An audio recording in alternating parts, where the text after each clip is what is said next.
لیکن جو مغرب کا گند تھا، مغرب کی غلاظت تھی، وہ ہمارے بعض مسلمانوں میں آئی، اور ان مسلمانوں نے اپنی غلاظت کا اظہار کیا کہ جی مرضی ہے جو چاہیں کرے، لڑکا لڑکے کے ساتھ، لڑکی لڑکی کے ساتھ، جو چاہے اپنی تسکین کے لیے، تسکین نفس کے لیے جو چاہے کرے۔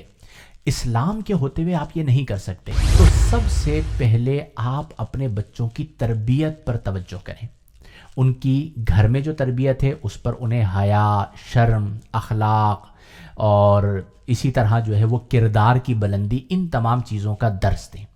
اس کے ساتھ ساتھ اپنے بچوں کو پکا نمازی بنائیں۔ جو ڈرامے ہمارے ہاں بنائے جا رہے ہیں، جو فلمیں ہمارے ہاں بنائی جا رہی ہیں، ان میں وہ چیزیں دکھائی جا رہی ہیں کہ جن چیزوں کا ہمارا معاشرہ، ہمارا خاندانی نظام متحمل نہیں ہے۔ بسم اللہ الرحمن الرحیم، هو القادر هو الحق هو المعین۔ ہمارے معاشرے میں دن بدن فحاشی اور عریانی کا رجحان بڑھتا چلا جا رہا ہے۔ والدین پریشان ہیں کہ ہماری آنے والی نسل کا کیا بنے گا، اور ہم اپنے بچوں اور بچیوں کو اس طوفان زدہ ماحول میں فحاشی اور عریانی کے دلدل میں دھنسنے سے کیوں کر بچا سکتے ہیں۔ اور یہ بات بالکل درست ہے کہ جس طرح سوشل میڈیا کا استعمال بڑھا، اس کے سبب ہمارے معاشرے میں کئی ایسی چیزیں جو متصور نہ تھیں آج وہ ہو رہی ہیں، اور جو غیرت مند ماں باپ ہیں وہ اس کی وجہ سے پریشان بھی ہیں۔ سب سے پہلے اس بات کو یاد رکھیں کہ علامات قیامت میں سے ایک علامت یہ ہے کہ قرب قیامت میں فحاشی اور عریانی بڑھ جائے گی، جیسا کہ آج ہمیں نظر آتا ہے۔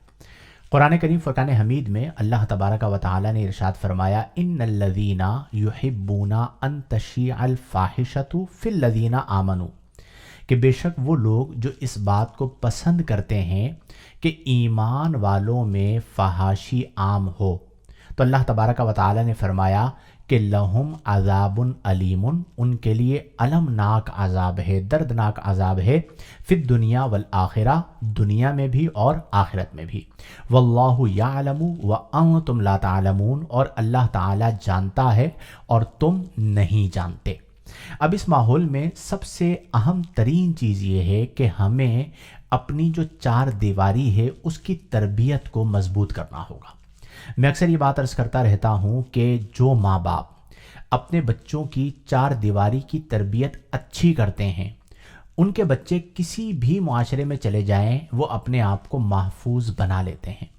اور وہ ماں باپ جو اپنے بچوں کی چار دیواری کی تربیت اچھی نہیں کرتے، تو نتیجتاً وہ اچھے معاشرے میں بھی رہ رہے ہوں تو بالآخر کوئی نہ کوئی ایسا کام کر گزرتے ہیں جو ماں باپ کے لیے شرمندگی کا سبب ہوتا ہے۔ آپ خود سوچئے کہ کبھی ہم نے میں نے ذاتی طور پر تو یہ سوچا بھی نہ تھا کہ جو ٹرانسجینڈر ایکٹ کا معاملہ ہوا اور اس کے نتیجے میں ہم جنس پرستی کو جس طرح پروموٹ کیا گیا، یہ پاکستان میں ہوگا، یہ اسلامی معاشرے میں ہوگا، مسلمانوں کے درمیان ہوگا، یہ چیز متصور نہ تھی۔ لیکن جو مغرب کا گند تھا، مغرب کی غلاظت تھی، وہ ہمارے بعض مسلمانوں میں آئی، اور ان مسلمانوں نے اپنی غلاظت کا اظہار کیا کہ جی مرضی ہے جو چاہیں کرے، لڑکا لڑکے کے ساتھ، لڑکی لڑکی کے ساتھ، جو چاہے اپنی تسکین کے لیے، تسکین نفس کے لیے جو چاہے کرے۔ اسلام کے ہوتے ہوئے آپ یہ نہیں کر سکتے۔ آپ مسلمان ہیں تو آپ پر لازم ہے کہ آپ اسلامی قوانین کو فالو کریں اور ان پر عمل کریں۔ نبی کریم صلی اللہ علیہ وآلہ وسلم نے اس کی لعنت کو بیان فرمایا کہ جو اس طرح کے لوگ ہیں ان پر اللہ کی لعنت ہے، وہ اللہ کی رحمت سے دور ہیں اور ان کی زندگی بے برکت ہے، اور اسے رفث قرار دیا گیا۔ اور آپ خود سوچ سکتے ہیں کہ ایک غیر فطری طریقہ کار، گندگی جسے کہا جاتا ہے، غلاظت جسے کہا جاتا ہے، اس چیز کے بارے میں ہمارے یہاں بحث ہونا شروع ہو جائے۔ اور میں ایک بات آپ کو عرض کروں، میں جتنا اس قوم کو جانتا ہوں، پاکستانی قوم کی بات کر رہا ہوں، الحمدللہ ہماری قوم بہت ہی باشعور اور باغیرت ہے اس معاملے میں۔ یہ چند سو لوگ ہیں جن کی تعداد کل ملا کر شاید 500 یا 1000 بن جائے، جو عیاش ہیں، جو اندر سے غلیظ الباطن ہیں، جو قبیح الباطن ہیں، جو غلاظت کا پلندہ ہیں، وہ اس طرح کی سوچ پورے مسلمانوں پر تھوپنا چاہتے ہیں۔ ورنہ آج بھی جو ہمارا خاندانی نظام ہے، جو ہمارا دیہاتی نظام ہے، اس کے اندر اس طرح کی چیزیں کسی صورت ایکسیپٹڈ نہیں ہیں، کوئی اسے صورت قبول نہیں کر سکتا، ایک چیز کے اوپر لعنت ہے۔ اب وہ معاشرہ جسے آپ فالو کر رہے ہیں وہ تو گندگی کا معاشرہ ہے، غلاظت کا معاشرہ ہے، آپ اپنے معاشرے میں ان چیزوں کو نہ لے کر آئیں۔ تو میں یہاں پہ چند گزارشات کرنا چاہوں گا۔ سب سے پہلی گزارش مسلمان بچوں اور بچیوں سے، کہ آپ کوئی ایسا کام نہ کریں کہ جس کی وجہ سے آپ کی آخرت خراب ہو، یا جس کی وجہ سے کم از کم اس چیز کا خیال کر لیں، اگر آپ کو فکر آخرت نہیں ہے تو کوئی ایسا کام نہ کریں جس کی وجہ سے آپ کے والد محترم کی نظریں جھکیں، جس کی وجہ سے معاشرے میں آپ کا بھائی سر اٹھا کر نہ چل سکے، جس کی وجہ سے آپ کے گھرانے کی عزت پر حرف آئے، آپ کے خاندان کی عزت پر حرف آئے۔ آپ اس طرح کا کوئی کام نہ کریں۔ میں اس بات کو متصور نہیں کرتا تھا کہ ہم یہ دن بھی دیکھیں گے کہ جہاں پر گناہ کو مسلمان عیب ہی نہیں سمجھیں گے۔ سوشل میڈیا کے اوپر اس طرح کی بہت ساری چیزیں عام ہیں۔ تو سب سے پہلی چیز تو یہ کہ اپنی اصلاح کریں اور اپنے آپ کو ان چیزوں سے بچائیں۔ دوسری چیز یہ کہ ہمیں فکر لائے کہ ہمارے بچوں کا کیا بنے گا۔ تو سب سے پہلے آپ اپنے بچوں کی تربیت پر توجہ کریں۔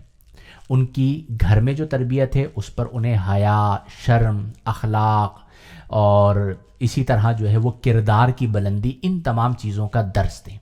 اس کے ساتھ ساتھ اپنے بچوں کو پکا نمازی بنائیں۔ میں نے یہ دیکھا ہے کہ جس فیملی میں نماز کی پابندی ہوتی ہے وہ گویا کہ ایک روحانی حصار میں ہوتے ہیں، ان کو وہ بالآخر گناہ کو چھوڑ دیتے ہیں، اور جس فیملی کے اندر پابندی نماز کی نہیں ہوتی وہ گناہ میں جری ہوتے ہوتے ہوتے ہوتے بعض اوقات اس حد تک چلے جاتے ہیں کہ ظاہری طور پر ان کی واپسی کی تمام راہیں مسدود نظر آتی ہیں۔ اور فحاشی اور عریانی کو عام کرنے میں سوشل میڈیا اور ہمارا جو مین اسٹریم میڈیا ہے اس نے بھی بہت غلیظ کردار ادا کیا۔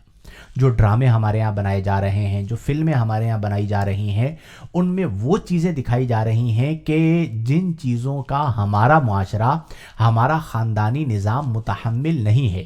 ہمیں اسلام نے ایک خوبصورت زندگی عطا فرمائی ہے، ایک خوبصورت وے آف لائف عطا کیا ہے، طرز حیات عطا کی ہے، ہم نے اس کو فالو کرنا ہے۔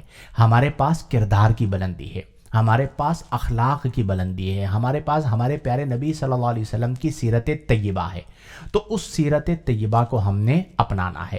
ہمارے ہاں حیا کا درس موجود ہے، ہمارے ہاں تسلیم و رضا کا درس موجود ہے۔ اگر ہم اس درس کو نہیں اپنائیں گے تو پھر ہمارا معاشرہ بربادی کی طرف جاتا چلا جائے گا۔ اور میری آپ سے پیرنٹس سے یہ گزارش ہے کہ اپنے بچوں پر چیک اینڈ بیلنس ضرور رکھیں۔ میں اکثر ایک بات کہتا ہوں کہ فیملی میں پورے گھر کے اندر اسمارٹ فون جو ہے وہ پوری فیملی کا ایک ہونا چاہیے، جس کا لاک سب کو معلوم ہو۔ اگر آپ نے آج کے دور میں اپنے بیٹے یا بیٹی کو پرسنل موبائل دے دیا جس پر ان کا پرسنل جو ہے وہ پاسورڈ لگا ہوا ہے، آپ کی اس تک رسائی نہیں ہے، تو یہ یاد رکھ لیں کہ اس کی بربادی اتنی بڑھ چکی ہے کہ میرے پاس بیسیوں نہیں سینکڑوں ایسے کیسز ہیں کہ اچھے ماں باپ پریشان ہیں کہ ہمارا بیٹا یا ہماری بیٹی ہمارے ہاتھ سے نکل گئے۔ قصور ان کا اپنا تھا کہ انہوں نے ابتداءً جو ہے وہ چیک اینڈ بیلنس نہیں رکھا کہ ہمارے بچے کہاں جا رہے ہیں، کہاں سے آ رہے ہیں۔ اور بچوں کو بھی چاہیے کہ آپ کے ساتھ آپ کے ماں باپ جتنے مخلص ہیں اتنا مخلص کوئی اور نہیں ہو سکتا۔ آپ بعض اوقات مجازی محبت میں مبتلا ہو کر گھر سے بھاگتے ہیں یا کسی کو گھر سے بھگاتے ہیں، اس کا نتیجہ کیا ہوا؟ آپ ریشو دیکھ لیجئے، اکثر اس طرح کی جو ہیں شادیاں ہیں وہ ان کا اختتام صرف اور صرف ہوس پرستی پر ہوتا ہے، گندگی پر ہوتا ہے، غلاظت پر ہوتا ہے، اور بالآخر یہ لوگ نفسیاتی مریض بن جاتے ہیں۔ اور کئی ایسے کیسز ہیں جہاں پر خودکشی کے واقعات سامنے آئے یا قتل کے واقعات سامنے آئے۔ تو اسلام نے جو نظام دیا ہے اسی میں عافیت ہے، اسی میں رہیں اور اپنے معاشرے سے فحاشی اور عریانی کو ختم کرنے کی کوشش کریں۔ اپنی ذات کی حد تک، یعنی اپنی فیملی میں، اپنے گھر میں کوشش یہ کریں کہ کوئی ایسی چیز نہیں ہونی چاہیے کہ جو اسلام کی تعلیمات کے خلاف ہو۔ میں اللہ کے حضور دعا کرتا ہوں کہ اللہ تبارک و تعالی ہمیں تعلیمات اسلام کو اپنانے کی توفیق عطا فرمائے۔ وآخر دعوانا ان الحمد للہ رب العالمین۔